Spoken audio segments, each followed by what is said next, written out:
Alrighty, guys, welcome to another edition of the Current Era Podcast. And guess what? It is Harry Potter week. Yeah, I love Harry Potter. I have been a fan of Harry Potter for as long as I can remember. I've read all the books multiple times. I've seen all the movies multiple times. Harry Potter is my favorite film and book franchise of all time. I am just a huge Potterhead. Ravenclaw for life, baby. But so this week, I wanted to have Harry Potter themed episodes for my Monday and Friday show. So today's episode, I have Jazmyne Lindley. She is a Harry Potter superfan like myself. And I had her come on the pod to help me talk about some things from Harry Potter. And we had a really, really great conversation. Some of the things that you'll hear is, not only our love for Harry Potter, but how we got introduced to Harry Potter. We're going to talk about the witchcraft element and if our parents, really cared about that at all. Mine didn't. But so thank you again to Jazmyne for coming on. Guys, you're really going to love this episode. This is for true Harry Potter fans. We talk about a lot, guys. So please listen, please enjoy. Okay, so since this is a special episode, I wanted to kind of start this episode in a special way. This is something I've never really done. Okay. So please just humor me. Okay. I'm a test subject. Okay. All Yeah, right. you are. Okay. So I just want.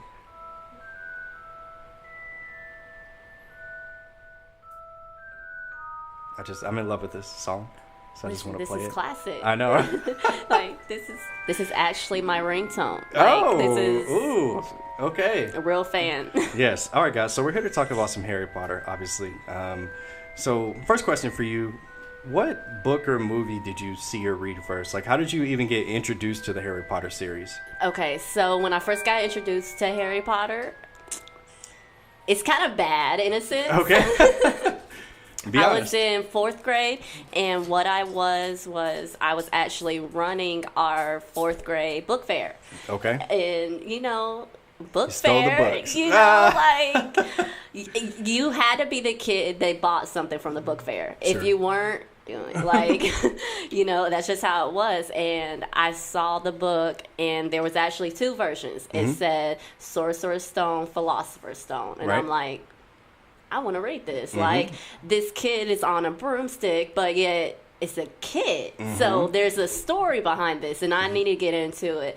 When I got the book, actually my mom read it first and was like, no. No, like the witchcraft, the wizards, it's like, we're all Christian, you don't read this. Boy. And okay.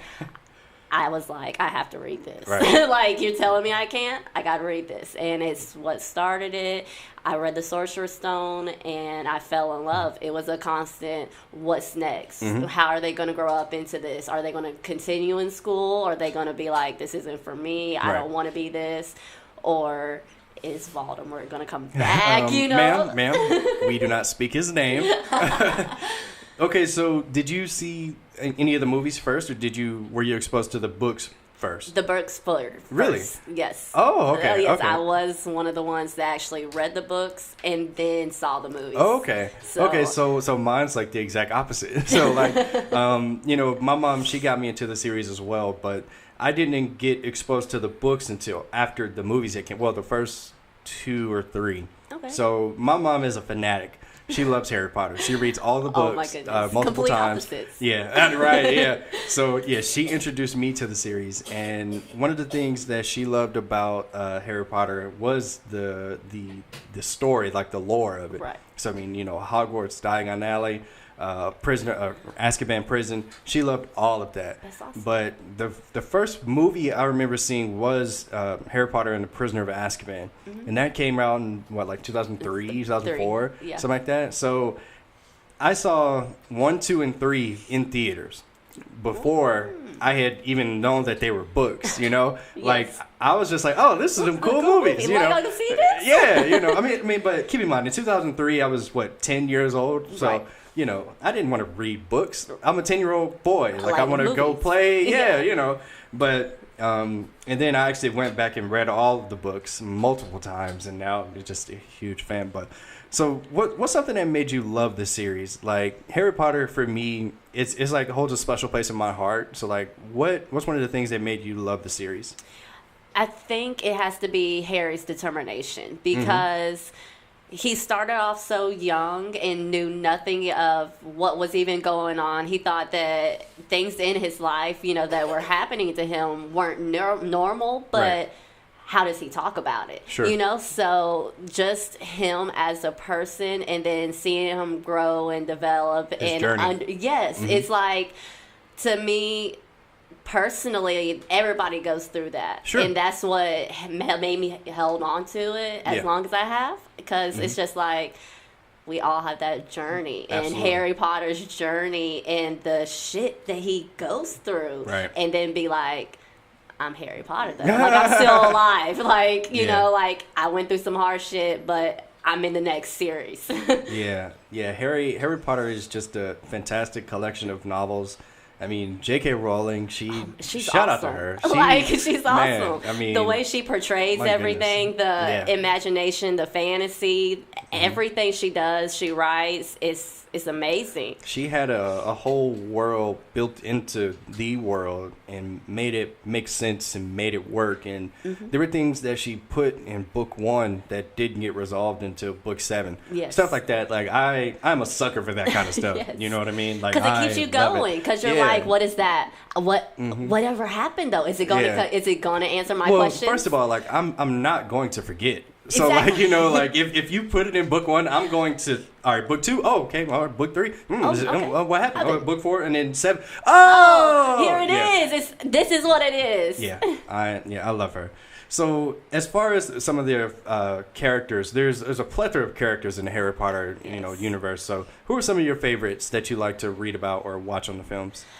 Okay, my first favorite, and he's actually who I hold dearest, has to be Neville. And Really? Yes, and that Wow. gets everybody when I say that, but it's like, when you first see Neville, if you see the movies or if you read about him, he's the nerd. Like, he's the one that He's a loser. takes off on the broomstick and doesn't know what he's doing. Like, you know, he blows up the potions. He's the loser. Sure. But then, as you go on, he's the one that's standing up for Harry. Like, this is our friend. He's the one that's like, I'm about to fight you. And he's the character that you would have never expected. So, Sure. I really idolize him as that, because it's like, don't judge a book by its cover. Yeah. Like, Yeah. Well, I mean, and he has one of the best, moments in the series. I mean, he kills Nagini, and that's such a huge moment. I mean, sure, she's a Horcrux, but I mean, having Neville, first of all, be worthy enough for the Sword of Gryffindor to present itself to him. and then to him, of all people, and then for him to have the courage to actually pull it out, slice it. It was just fantastic stuff. Exactly. So, yes, Yeah, he's my Neville, first. that's a good pull. That's interesting. You know, my mom said something that threw me for a curve too, and I asked her. So Neville, that's your favorite? Yes, Okay. He's my favorite. This also is my favorite, and it's bad, but Draco. Like, complete opposites. Wow. Okay. Yes, but the reason I like Draco and I feel like he's a good person, I feel like, I don't know if you ever read the last one he did. What was it? Oh my gosh, it just left my You mind. talking about the Deathly Hallows? No. Are you talking about the continuation? Yes, the Oh, continuation. the Cursed Child, part 1 and 2? Yes. Yeah. Cursed Child. So, he has a son. His son and Harry's son are friends. And to me, I feel like the way he was portrayed and the things that he did were based off his family, Sure. not him as a person. That he's Sure. a really good person, and it goes along. Okay. You know what I'm trying to okay. say. Like, he's as good as he can be, but Sure. he's made to seem worse than what he is. I agree. So Okay. yeah. Yeah, I mean, the Cursed Child, I don't necessarily hold on the same pedestal as the first 7, but the Cursed Child part 1 and 2 did have that kind of backstory of Draco and his wife, and how his wife had fallen ill, and I Yes. think she passed. She did, Yeah, and it was just and- Draco and the son. Yeah, and I mean that was sad, and it made me care. I'm not gonna lie, but he's not my favorite. So, yeah. so for me, I also have 2. So my favorite is Sirius Black and Professor Remus Lupin. Yes. So like Sirius is obviously, I mean, he's a godfather to Harry, but he's Harry's first real connection to the world. I mean, somebody that Harry actually loves and cares for. Yep. Because I mean, he grew up with, you know, the Dursleys and Dudley, and they didn't treat him. They treat him like mud. So, you know, he had to wear Dudley's hand-me-downs. He couldn't go outside unless Dudley wanted to go outside. Under the stairs. The cupboard under the stairs. The poor kid. So, like, you know, until he was 11, he had no real will to live, really. And then when he was 13, he meets this guy who, I mean, when he's introduced, it seems like he's the bad guy, quote unquote. Prisoner of Azkaban. Yeah, you know, and then as you go on, you find out more things, and he's Harry's godfather, and, you know, he's not the guy he appears to be. He's actually a really great guy, and, you know, him and Harry formed that bond. And you really only get to see it for a book and a half because of what happens in the Order of the Phoenix. But, you know, I thought that J.K. Rowling did a great job of making sure that we understood that Sirius and Harry were friends, sure, like they were best friends. Right. But they also had that father-son relationship. As close to what he could have. Yeah. And, like, I thought that was so important for Harry. And Lupin was just as important, just not in that father figure role. Right. Lupin was more of his magical education side. He was like one of the only teachers that didn't want to kill him as far as pretty much. You know, defense against the dark arts goes. I mean, he taught him the Patronus charm, which is just so iconic in my opinion. Yes. You know, he taught him about Bogarts, and he taught him a lot about just the magical world, and I really appreciated that. And of course, he's a werewolf. I love wolves, and yeah, that's another goes thing. with it. Yeah. That's just me. I'm just a nerd for that kind of stuff. So, do you have like a favorite book out of the series? Not counting the Cursed Child, but out of the first like seven series, like, do you have a favorite? Yes, and it's the Goblet of Fire. What? Wow. Yes. Okay. Yes. Okay. Please tell me why. So the Goblet of Fire. I was not expecting that. Again. So I read the book. It kind of went with me, but it was more along the lines of the tests that they were put to. Because, I mean, the whole series, Harry's tested. Sure. Like, he's tested magic-wise, Voldemort-wise, everything, the whole series. He who must not be named. Anyways. But really, like, in the Goblet of Fire, it really pushed all of them to their limits. Not just Harry, but Hermione, Ron. Like, the main characters were all pushed. And to me, that was the turning point for me to really be like, this is getting serious. You know, like, yeah, it started off as a kid. They went on adventures. Weird shit happened. But that one is like, now you're grown, and this is what's going to happen. Yeah. No, I mean, I agree. I mean, that... I think starting in book 3, it started to take more adult tones, and then in book 4, they just kind of took it in a new direction. And of course, you know, Voldemort comes back, and, you know, kill the spare. Yeah, dang. Excuse me. Wow. You know who came back? Okay, I'm sorry. And yeah, but yeah, that's very interesting. So that's a favorite book of yours. Okay, do you have a least favorite? I do. Ooh. And it's bad. It's really bad because it's kind of idolized. And when you think of Harry Potter, this is really what a lot of people think is the first book, The Chamber of Secrets. Yes. I don't really like. I mean, I love it because it's the series, but it's not one of my favorites because I feel like they could have put more in it. Sure. You know, at least even movie-wise, like, more could have happened. And, I mean, it was a great part to introduce the third book, but yet still, it just didn't click with me the way everything else did. As in, like, just the magic-wise, the Harry himself wise, because he was still trying to discover himself, but yet they were still pushing him to the limits with him going in the chambers and knowing that he was a parcel tongue, you know. But still, like, it was an introduction to it, but it wasn't enough to grab me. Okay, that's okay. I mean, so it's funny you say Chamber of Secrets is your least favorite book. As if we're talking books, I agree. I just don't have the same outlook as to why. So for me, I thought The Chamber of Secrets was essentially just a carbon copy of Sorcerer's Stone, but it had a different ending. But that's not to say that's not a good book. I mean, it, you know, they expanded the world. You know, you got to see young Tom Riddle. You got to see the backstory a little bit. Yeah, you got to see Aragog and the Basilisk. I mean, but I think my opinion of the book is skewed because I saw the movies first. Mm-hmm. So I saw 1, 2, and 3 first before I read any of the books. Right. So I had seen those things come to life. Like I had seen a giant Aragog on screen. Right. I had seen a basilisk. I saw Harry pull the sword of Gryffindor and kill the basilisk. So when I read the book, I was just like, I don't care about this. Right. I don't know. It didn't grasp me. But my favorite book, and this is a cop out, but I have 3. Oh my God! Come on, that doesn't work. Yes, it does. Yes, it does. Okay, listen, I hold all 3 of these on the same pedestal. Like they're like my go-tos, my favorites. Okay. Prisoner of Azkaban. Right. My God, I love it. I love how they fleshed out James Potter's backstory with his friends Remus, Sirius, and who am I forgetting? Oh, Pettigrew. Yes. They have their whole backstory. And that book scared me. Like I remember being afraid. Like I was like, oh my goodness! Like he's turned into a giant black dog. Like what? And then they're fighting these werewolves, and that book was fantastic. Another one of my favorites is the Half-Blood Prince. I love that book because Dumbledore and Harry, this is their first time really connecting. It is. Dumbledore and Harry have a lot of dialogue. They have a lot of time together. They're learning about Voldemort's past, or excuse me, he who must not be named. So we learn a lot about his past and the Gaunts, and we learn about the Horcruxes and even some of the Hallows. Just fantastic stuff. And then, obviously, definitely Hallows has to be up there. It does. Just because it's the culmination of everything.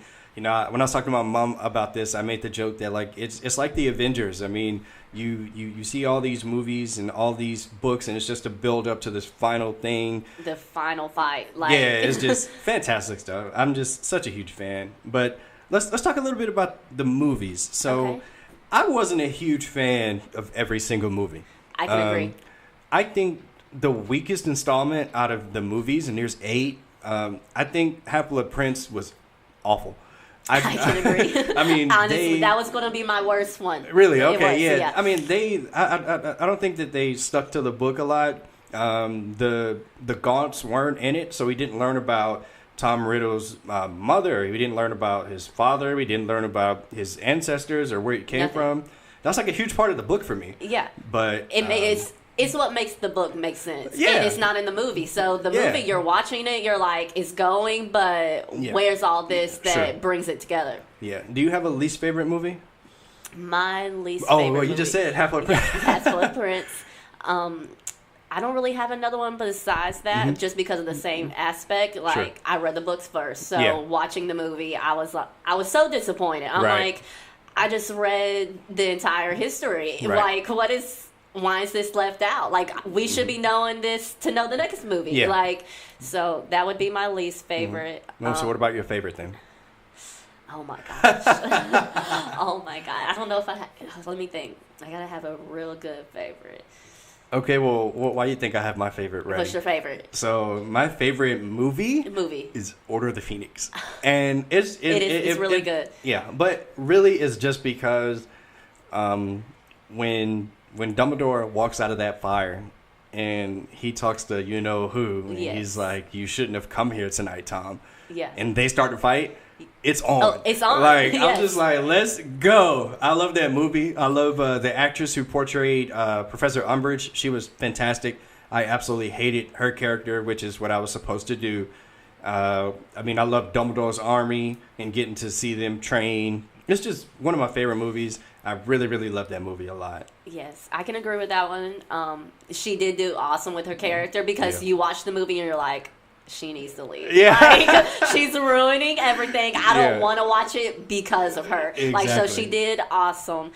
Honestly, I feel like my favorite movie is The Prisoner of Azkaban. Like, if I have to sum it up, it is just because of the fact that, again, the imagery behind it. Because, Sirius is known as such a horrible man. Sure. And so, like you said earlier, it terrified me. Yeah. And so for that movie to terrify me, a series that I'm into, I was like, oh, this is going to get even better. Like, oh my gosh, it's getting real. So it really kept me going with that one.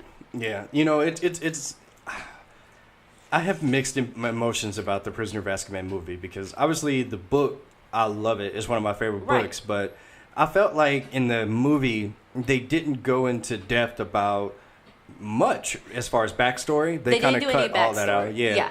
But I mean, you're right. Visually, it was fantastic. I mean, seeing Sirius transform, seeing Lupin transform at the full moon, seeing Expecto Patronum. I mean, it's just it's just fantastic stuff. I mean, Ron that's my rat. What are you doing with my rat? And then you see it's not his rat, and it's just it gets you in all different aspect of things. Yeah, I really love that. Really love the movie. So let's kind of deep dive into the first Harry Potter book itself, the Philosopher's Stone, Sorcerer's Stone, whatever you want to call it. So that book actually came out in 1997. I was 4 years old when that book came out. I wasn't even. Wait, no, yes, I was. What is it? So you were just a twinkle. I was 2. I didn't think about it for a minute. Yeah, I was 2. Yeah, so I mean, wow.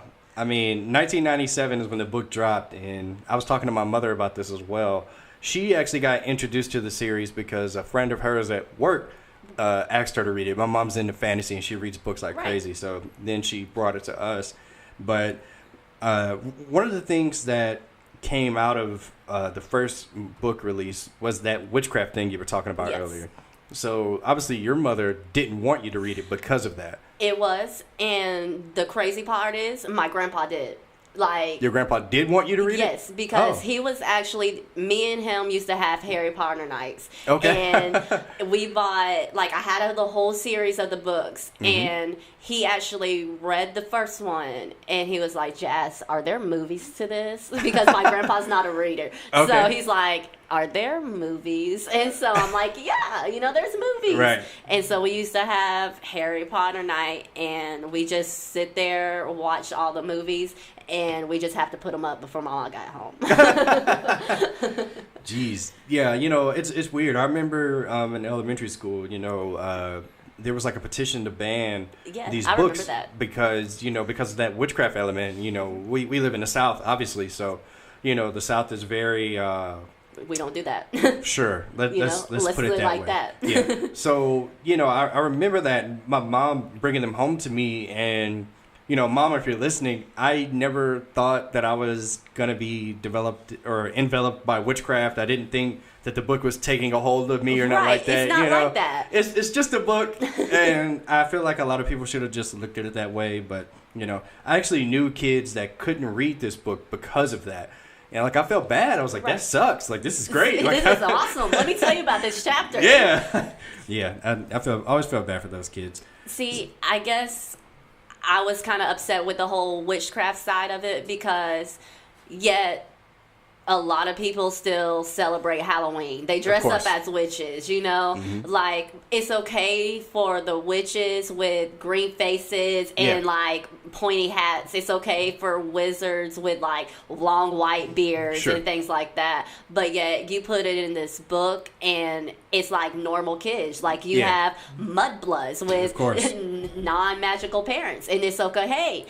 And I feel like they took that and was like, kids are going to run with this.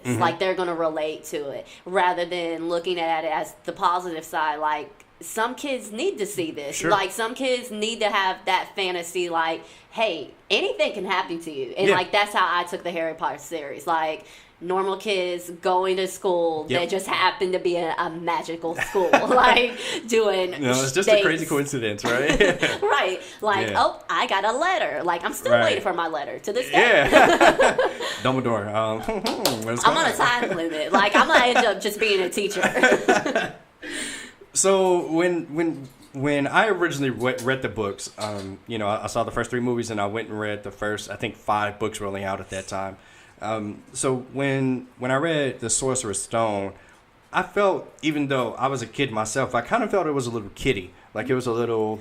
It was. Yeah, I kind of felt that it was a little too kiddie. Did you get that same... I did, because I felt like some of the creatures that they put in that book or even the movie was really kiddie. I feel like the way they were killed were really kiddie. especially when you compare that first book to the rest of the series, it's no comparison. Really, you know, it's really not, just because of. And then again, I guess that shows their growth throughout the series, you know. But the first one, it was good on the aspect of introducing you to Hogwarts, the magical side. Like, anything can happen. There's going to be weird creatures, weird situations. But yeah, this is just a start, and we're kids, so we're going to have to make it that kid. Yeah, man, you know, when I was reading this book, and I want to say I had to be about 14 or 15 at the time when I read the first book. And I remember thinking, you know, sure, he's 11, so, you know, I mean, I'm not that much older than he is. But I don't know, maybe I was just in my feelings, maybe I was just being a stupid teenager, who knows. But I was like, like I almost didn't keep reading it. Oh my God. You know, that's like sacrilegious to say. Really like J.K. Rowling, please forgive me. It's like you're a fan. Right, you know, like I was like, but you know, of course, you know, all these years later, and it's taken over my life. So I can understand that, because that with this book, that's how I was with the Chamber of Secrets. Like I got into it with the first book, and then the Chamber of Secrets, I'm like, okay, this is all this going to be. It's not going to get any better. It is what it is. Again, like you said, though, it was a kind of repeat from the first book. So do you think, or where do you think this book ranks for you? Like, out of the 7 Harry Potter books, where would you rank it as far as, you know, your favorites and readability and stuff like that? I would probably rank it second to last. Really? It sounds kind of bad. Wow. Yeah. But again, I say that because of the aspect of the kiddiness to it. That's honestly the reason it would be last, and because of how it's portrayed. In a sense, it's portrayed as a kiddiness, as a ha ha ha. In a sense. And you know, last is going to be the Chamber of Secrets, but but it's like. Again, I feel like to know the first book, like to really understand it, you watch the series, and then you can relate back and be like, this is what it was about. This is what it is. So I rank it further down just because if you just watch that first movie or read that first book, you're never going to know anything about really what's going on or the history, because at the end of it, that's when you can compare. So it was a good start, but it's not something close to my heart.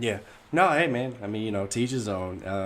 I don't know if I rank it that low, but it's I probably do. Never mind. See what I'm saying? Because when you look at everything else in the whole series, it's just it doesn't have that grabbing aspect as the rest do, in a sense, because they're kids. That's the bad part, because as a kid they did the best they could with their age and starting it off, but I just, I can't love it like I love some of the others. I mean, I feel weird talking bad about this book. It's bad. Because when you're a fan, you don't want to talk bad about anything about it. But when you actually lay out the series and you have to do a comparison, it's like... If we're going to keep it a buck, you know, Sorcerer's Stone, I mean, it was good for what it was, you know, like you said, it introduced us to the world and all that, but anyway, let's move on. So the first movie, it comes out in 2001, you know, and like I said, you know, many times I've watched the first 3 movies first, so I had, like, going into this first movie, I didn't know what it was about, I didn't care, my mom dragged me, like I didn't have a choice. And then I watched it, and then I loved it. And I was like, holy crap, there needs to be more of this. Right. Yeah. So do you remember going to see the first movie? No, I actually did not go to see the first movie. I waited, and I read the whole series first, and then by the time that, when I had to be maybe 14, and I was like, you know what? I'm gonna watch it. Like, I've read it. I've read this book 5-6 times. Let me see it. But I'm one of the people that, and you may be as well, a lot of movies, when you read the book, it does not relate to the movie. Oh, no, yeah. You know, very rarely do books translate well to the big screen. Right. And that's what I was worried about, because I had read the whole series. I fell in love. well, not the whole series, but I had read the book, I fell in love, and I was so scared that I'm about to watch this movie and it's not going to be anything like this, and I'm going to stop. Right. But right now, I want to keep going with it. So like, I really postponed the movies just because I was like, I want to know what happens next. So you actually didn't watch the movies because you thought that it was going to ruin your love for the books as well? Right. Because I didn't think that they were going to be able to put everything out of that book into a movie. Mm-hmm. I'm like, there's no way I'm going to be able to see this Quidditch, right? Yeah. There's no way I'm going to see this boy go to this school and he's gonna become a wizard. Like like you read it and you're into it, and then you think about it and you're like, nah, this ain't gonna work on TV. Like, TV's not gonna work like this. So were you genuinely surprised when you actually saw it? I have to say I was, and that again makes it kind of bad for me to rank the first book like I did, but because you do see it and you're just like, wow, they did awesome. They did it. Like, they did awesome because I get it. I see the relation. This is that part. Oh, this is this. Yep. Like, you can relate to it. And I do think they did an amazing job when I actually saw the movie. I was like, this is a good job. What's next? It's funny because, like you said, we just got done talking about how the first book ain't all that, but the first movie, I rank it kind of towards the top. Yes. Like, they did just visually alone, they did a fantastic job of exploring Hogwarts. You saw the stairs moving. You saw the different common rooms. I mean, you saw Albus Dumbledore walking down the street with his Deluminator. You saw freaking Fluffy, three-headed dog. You saw a dude that has a face on the back of his head. Yeah, like, just fantastic stuff to see visually. And that one for me is probably the one that I've seen the most times. I mean, I love that film. I really love it. It is. And again, like you said, you rank the book low, but then you see the movie and it's just like, wow. Yeah. Like, oh my God. Yeah. And the movie did one other thing really well. They cast my Harry Potter, Daniel Radcliffe, Rupert Grint, Ron Weasley, and gorgeous Bae, Emma Watson as Hermione Granger. Now, I don't ever want to see these three characters recast by somebody else. They can't be. No. They can't be. No. There's nothing like those three. Like, those original, you grew up with them. Yes. You did. Literally. Like, you grew up with them. You see them start the school, and you see them go to prom at the school, Yeah. You see all of that. And honestly, I don't think anyone else would have the passion in it that they have. There's no way, because they had it for so long, and someone else to try to recreate it, it's going to be more along the aspects of, I got to honor this. Like, I need to be ranked up here and show, because if they do anything wrong, it's going to be like, Emma Watson would not have done that. Like, oh my God, Daniel Radcliffe would have not have done that. That is facts, yeah. Yeah, and it's tough, I mean, Daniel Radcliffe, Emma Watson, Rupert Grint, those guys are going to be known forever as Harry, Ron, and Hermione. So, they're only 25. No, they're about 30 now, but, they have the rest of their lives ahead of them, of course. And they're actors, they want to be able to create and do this and do that. But Harry has another movie out right now, but you see, I just called him Harry, that's the thing, I saw that he even saved a lady, like, from getting robbed, and it's like, think of Harry Potter coming to save you. That's just how they're seen. You don't really hear their real name. That's Harry Potter, or, oh my God, that's the late girl who could play Hermione. Oh, that's Ron. That's what you call them. Yeah, that's the good and the bad of playing an iconic role. If you're going to be Luke Skywalker, you're going to be Luke Skywalker forever. And, Harry, Ron, and Hermione are going to be Harry, Ron, and Hermione forever. And they better never recast them. So we'll start a petition. Okay? Get this out. So now, this is around 2001. Like, after the movie comes out, Harry Potter explodes. I mean, everywhere, worldwide. Everybody loves Harry Potter. They're getting the books. J.K. Rowling is doing press conferences from New York to England to China. Everybody loves this. Everybody. And I remember when the first movie came out, and I remember loving it, but I didn't think that it was going to be a worldwide phenomenon. No. Did you think that? No, I didn't think that. I was actually happy about it. Like, Yeah. I was surprised. Of course. I'm like, yo, look at this. It's blowing up. Yeah. Like, but you never think because that first book is so kiddie or that first movie is the witchcraft of it. Sure. You don't think that people are going to portray this and blow it up as big as it is. Yeah. And so when it happened, you sit there and you're like, oh my God, like, this is real life. Yeah. Yeah, I mean, this is... J.K. Rowling is a billionaire. And I'm not exaggerating. No, she is a billionaire because of Harry freaking Potter. Like, she was in a cafe with her daughter writing the first book. Like, she was broke, dead broke. She didn't have nowhere to go. And talk about rags to riches. Like, this girl, J.K. Rowling, you were like an idol of mine, and I love you. If you ever hear this, just thank you, God. Thank you so much. Yeah, you really have us little people excited. Us ants. Yes. All right. So, what are some of your favorite moments from the first film? I remember I was really excited to see how they were going to do Quidditch. Like, I remember that being like, how are they going to do this? Yeah. Because Quidditch is a fictional sport that she made up. You're flying on broomsticks and you're flying around trying to catch the quaffles and the snitches, and so like what for you? What was something that you were really looking forward to or that you really enjoyed from the first film? Mine would have to be the potions class. Ah, that was my favorite because it's like, how are they about to make potions? Like, is this going to be the big cauldron and we're mixing a pie? Or, yeah, it is. And it is, but yet it being in a school with the students, each one had their own. Yeah. Yeah. Like, you have a textbook and you're reading from this textbook and you got to follow the instructions and you got to create this potion. Yep. And to me, that was awesome how they portrayed that because they still kept the school aspect of it, not just, hey, you're a witch, you're a wizard, make this potion. make it, yeah. Right. It was like abracadabra. Right, exactly. It was like, here's your giant textbook, and then you have Neville that's blowing shit up, and it's just like, it can go wrong. It's not going to be perfect, and I love that. The Standard Book of Spells, grade 1. Good stuff.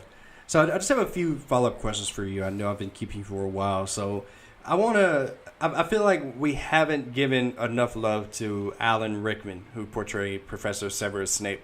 Yes. That guy, I mean, of course he's famous for his roles in Die Hard and everything else, blah, blah, blah. You are Professor Snape forever. You were fantastic in every single scene that you were in. You were one of the most accomplished actors in that entire series. I loved Professor Snape in it. I cried when he died. I did. I'm not gonna lie. I totally did because it was the story behind it. Because I'm about to say, what a moment. Yeah. What a moment. And J.K. Rowling again. How dare you play with me like that? Like, I hated him for 6.5 books. And then you're like, oh my God, my heart. I know. Like, yeah. And the thing is, he did an awesome job. Yes. Like, he did an awesome job of holding that title of, I'm going to look like the bad guy. Sure. Like, I'm about to look like the bad guy this whole time. And at the end, right before I die, you're going to hear the real story. Yeah. And then it breaks your heart. Like, I can't believe I hated him. But then it makes everything else make sense, too, because it's like, I get it. He was trying to watch out. Like, he was trying to hold his title of how he is, but yet still... like he said, I'm always going to love your mom. Like, like he's always going to have that love for Harry's mom, and it had that respect for Harry. Like, I got to do what I can to keep him safe, but I can't let this roll myself down. Yeah, and in the movie, they did it in Deathly Hallows Part 2. I remember seeing the scene in the movie and, getting emotional. Like you said, I mean, I didn't cry, but I mean... I hope not. I mean, obviously I knew it was coming. I read the book. Right. But seeing it in person and seeing how they did the flashbacks, I was like, man, like, this is just great stuff. I loved it. And Alan Rickman, like I said, you did your thing, man. You were fantastic as Professor Snape. So now I just have some, general trivia / fun questions for you. So, yeah. Gotta get my memory going. Yeah. So, first of all, which house do you belong to, ma'am? I'm a Hufflepuff. Okay, I'm a Hufflepuff. Ooh, Hufflepuff yes, suck. I'm a Hufflepuff.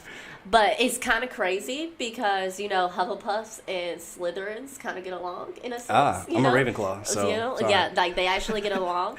And my really good friend is a Slytherin. So I'm like, this is real life Harry Potter. Like, we're really doing this.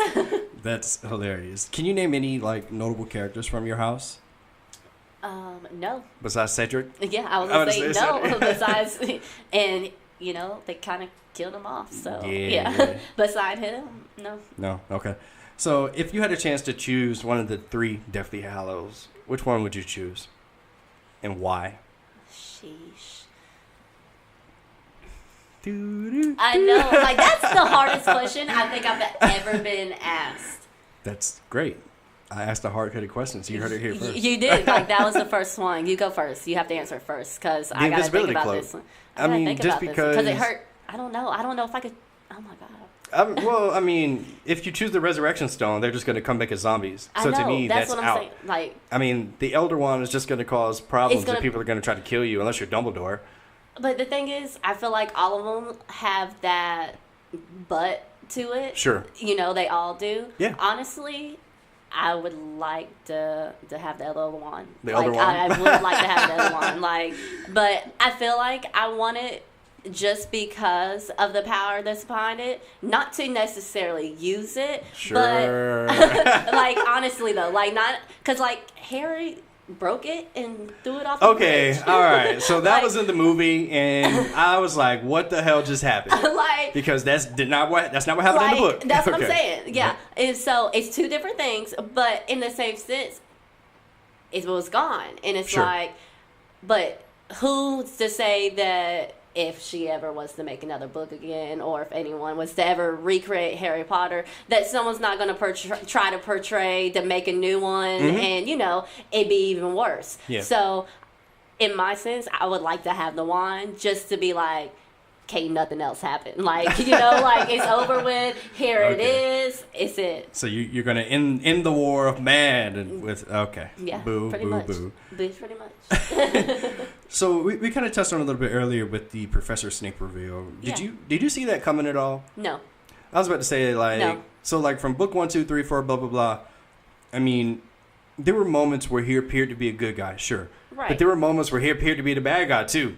A lot. Yeah. A lot. So. And the moments where he was the good guy, I guess confused me, because I'm like, is he the good guy because he's the teacher? Yeah. Is he doing what he's just supposed to do? Sure. So he doesn't look bad or whatever. Yeah. I never thought it was as deep as what it truly was. Exactly. Yeah. And that's kind of like the root of it all, essentially. I mean, he hates Harry. I mean, there's no getting around it. He hates him because he looks just like his dad. Yeah. Aside from his eyes. So, I mean, you hear Harry, you have your mother's eyes. throughout the series, right? But Yeah. it, never once from Snape. Never. But you hear from so many people, you have your mother's eyes. You don't even know how significant that is until the end. J.K. Rowling, come on! Okay, I'm sorry. Yeah, you're a genius, ma'am. Did you have like a death that was like really heartbreaking for you? Yes, Dumbledore. Really? Dumbledore. Okay. Dumbledore. It was really sad, but I kind of saw it coming, I guess. I knew it was coming, but I guess reading the book was one, but the movie is what got me. Yeah, because they did a great job. They did a great job, and it hurt. Yeah. Seeing it, it was like, oh my God, that's it. Yeah. There he goes. I didn't have words. Yeah, especially after coming out of the cave and he helped Harry. It's like in the book, there's so much more detailed about how Dumbledore helped Harry get to the cave and how they found the fake Horcrux. And then when all those Inferi came up out of the water to try to kill Harry and Dumbledore.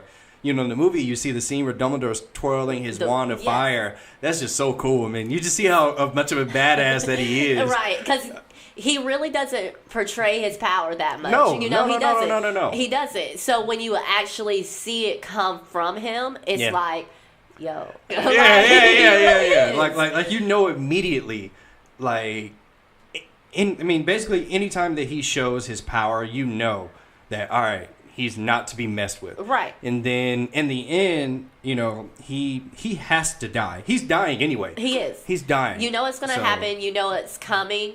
But it's still the aspect of it hurts when it happens because he's such a main character. Yep. He's so powerful. And he's such, like... he's a staple in the Harry Potter lore. I was gonna say, like even Harry's life, like he helps Harry through everything, like really every movie, every whether book. Harry knew it or not. Yeah. Right. Harry was, it's not that. Okay, he favorited Harry. I was gonna say he didn't, but of course he did. Yeah. Like he really did everything he could, and to see him go, I was like, my heart. That hurts. It's funny. For me, Dumbledore's death is sad. Don't get me wrong, but the most heartbreaking for me was Hedwig and Dobby. I was just like, bro, Dobby. Not Hedwig. Like Hedwig was just trying to fly, just trying to be an owl. Do owl things. Just living his life. I was like, ah. And then Dobby, poor Dobby. You listen. Yeah, that was so sad. I had people in my theater crying. Yeah. And of course, we're all Harry Potter fans. We knew what was going to happen. You do. But, you're still seeing it and seeing Harry Master Potter. gave Dobby a song. I was like, Dobby, yeah. So when you're going back and reading these books, do you picture the film stars in the roles in your head now? Yes. Yeah, I feel like it's kind of inevitable because they're just such a huge part of my life. So yeah, I think a lot of people do that.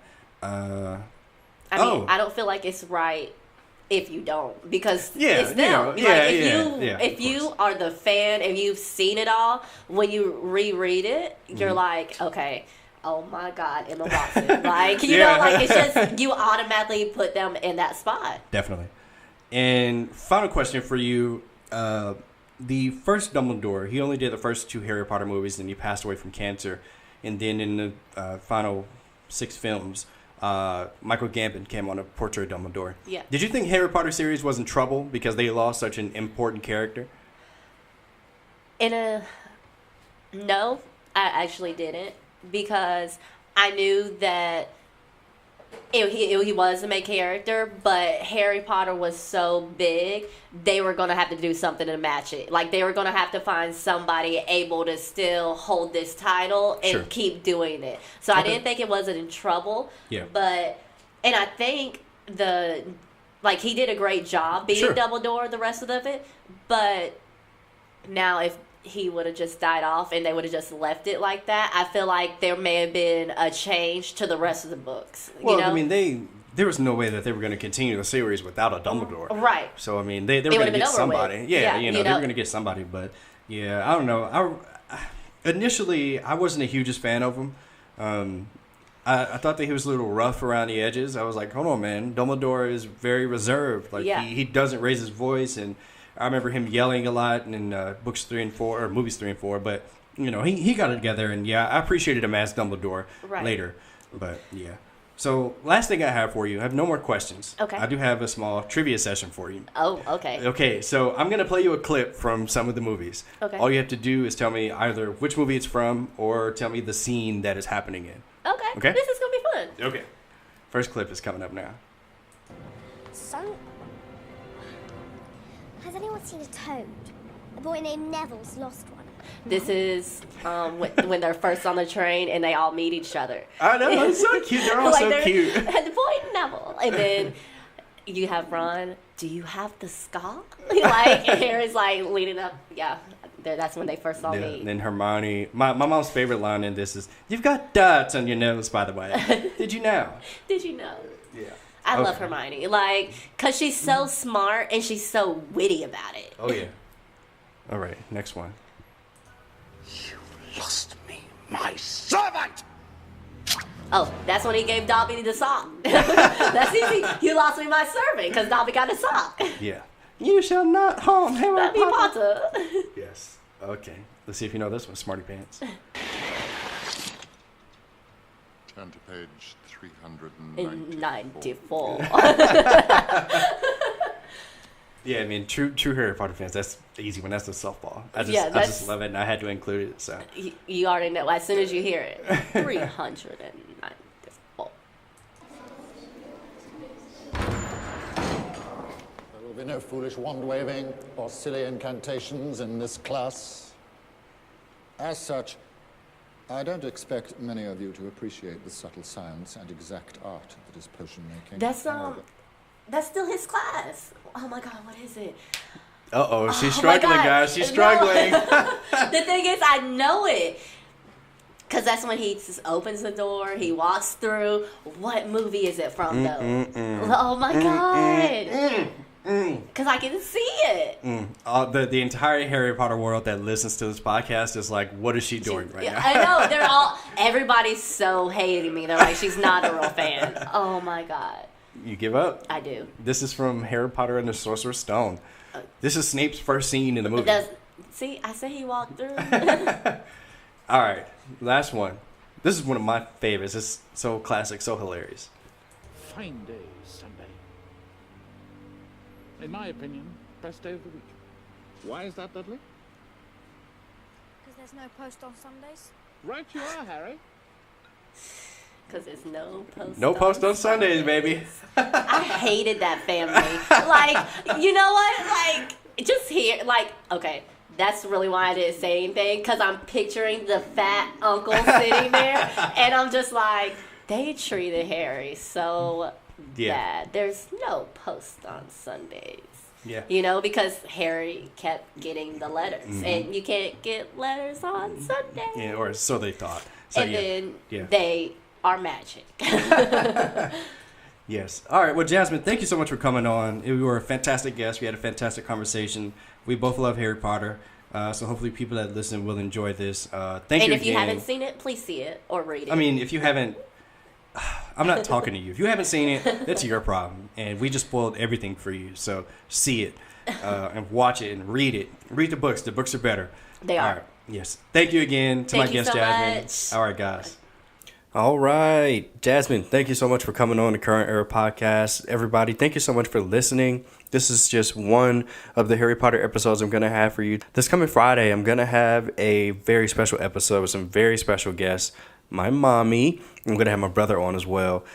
We are a Potter family. We're like the Weasleys, except we're not poor. And yeah, so... Wow. Is it bad when you laugh at your own jokes? Because... I'm sorry. That was so lame. I probably should cut this. But I'm not going to cut it. I'm going to leave it in because that's how I do. So yeah, thank you for listening to the Current Era podcast. I really appreciate it. Please remember to rate, like, and subscribe. Please remember to download every episode. That really helps. Please leave me a review. And I will see you Friday with my fam for another Harry Potter spectacular.